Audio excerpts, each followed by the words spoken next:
से बांट दिया जाए, यही आरएसएस की इस देश में मंशा है। इसलिए आज आप नहीं चाहते, आज आप एकजुट नहीं हुए तो बड़ा मुश्किल दौर आने वाला है। तलाक लेके आए, CA/NRC लेके आए, मॉब लिंचिंग आपका करवाया, और जो आखिरी सबसे बड़ा हथियार था वो हथियार आरएसएस बीजेपी ने चलने का था। क्योंकि 2025 है, 1925 में आरएसएस राष्ट्रीय स्वयंसेवक संघ, जिसको हम कहते हैं कि राष्ट्रीय सर्वनाश संघ का गठन हुआ था। 2025 उनका लक्ष्य है कि इस देश को हिंदू राष्ट्र घोषित करना है। आरएसएस का जो गुप्त एजेंडा है उसको जाके पढ़ ले, तो चाहते हैं कि नफरत इतना बढ़ा दिया जाए,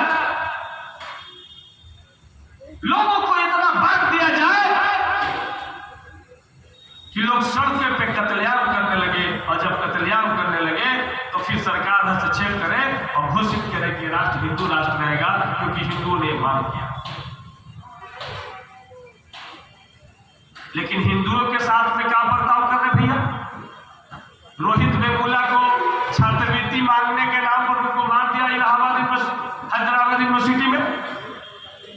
कल्पित बीरबल, जिस देश का IIT में फर्स्ट नंबर पर आता है, उसके साथ रैगिंग करके उस पर प्रताड़ित करने का काम ये समाज करता है। आप रोजाना देखते होंगे कि घोड़े चढ़ने पर उनकी हत्या कर दी जाती है, मूछ रखने पर उनकी हत्या कर दी जाती है। और सतीश दास आज विधायक हो गया है, लेकिन मेरे ही सामने खड़ा होकर के लोग कहता है, ए विधायक जी हमारा चोर चमार समझ जाएगा।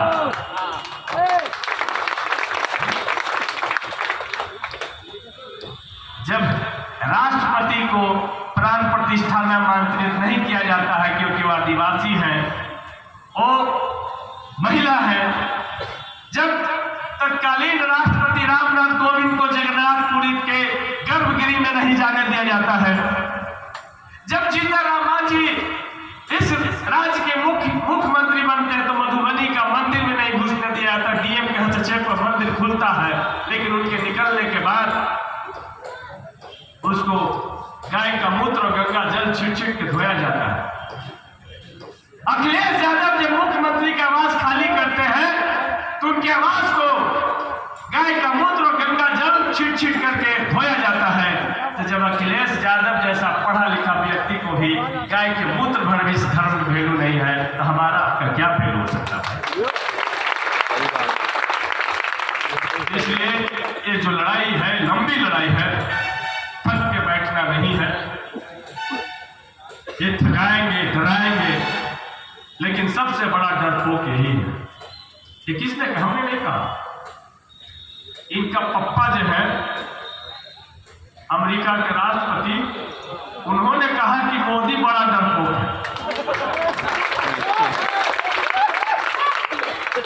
एक बार व्यापार का हमने धमकी दिया, उसने सीज फायर कर दिया। हर एक भारत का मुसलमान चाहता था कि लाहौर तक चढ़ाई कर दो, लेकिन कौन सा चला रहा? किसने मना किया? जब हमारी बेटी सफिया कुरैशी उनके ठिकानों पर बम बरसा रही थी, तो बीजेपी आरएसएस का मंत्री उसके खिलाफ में क्या बयान दे रहा था?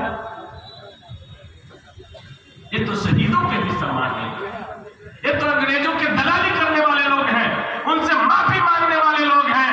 इनके वीर सावरकर अंग्रेजों के 6 बार पत्र लिखे कि भाई हमको माफ किया जाए और हमको पेंशन बढ़ाया जाए। अंग्रेजों के पेंशन लेने वाले मुसलमानों और दलितों पिछड़ों से बात करेंगे? तो इसलिए ये लड़ाई लंबी है, और इस उम्र में भी हमारे नेता आदरणीय लालू प्रसाद यादव जी, जब आपने पटना में इसके खिलाफ में धरना दिया, उसके बाद उनकी तबीयत खराब हुई, लेकिन आपकी जान की, अपनी जान की परवाह नहीं किया, और उन्होंने कहा कि लालू जान दे देगा लेकिन इस कानून को लागू नहीं होने देगा। लालू यादव का इसीलिए आप लोगों को भी दोस्त और दुश्मन पहचानने की जरूरत है। कुछ लोग हैं जो मीठा मीठा गप गप और कड़वा कड़वा थू थू करते हैं,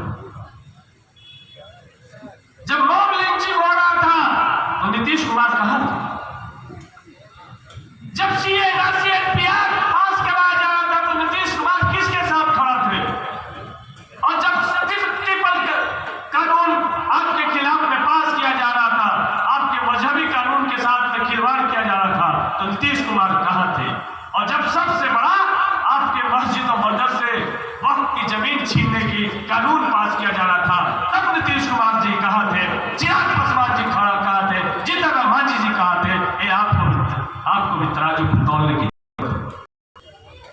यदि आप नहीं तोलेंगे तो आप वोट लेकर के आप ही को जहर देने का काम करें।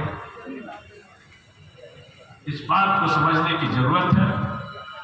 बाकी आप लोगों ने ये लड़ाई की शुरू की है, अच्छी बात है। मुझे यकीन है कि इस लड़ाई को भी हम CNR के तहत हर एक जगह हम शाही बाग बनाएंगे, शांति बाग बनाएंगे और इस भेदभाव आधारित कानून को हम वापस कराएंगे और हम अपने धर्म में दूसरे धर्म के लोगों के हस्तक्षेप को हम बर्दाश्त नहीं करेंगे। हम इलेक्शन कहां जा रहे हैं?